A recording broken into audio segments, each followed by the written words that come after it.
to take the seat out is only like, it's only like one, no, two, how, depending on which one you want to pull off.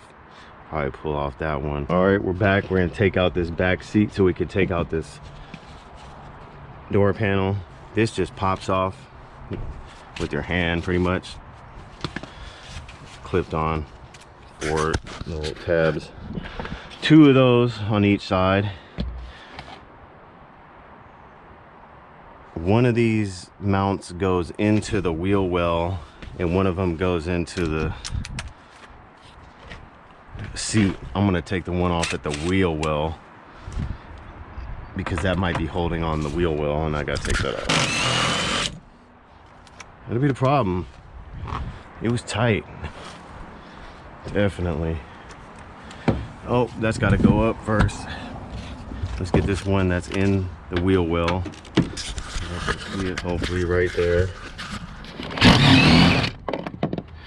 That should be all that's holding that seat in after I release this part.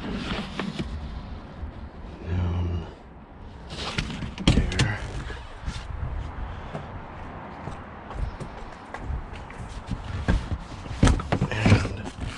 And not to scratch anything. Oh, I think I did. Scratches. All right, this is going right back in, but this how you get out this seat. And just do the same for the other one.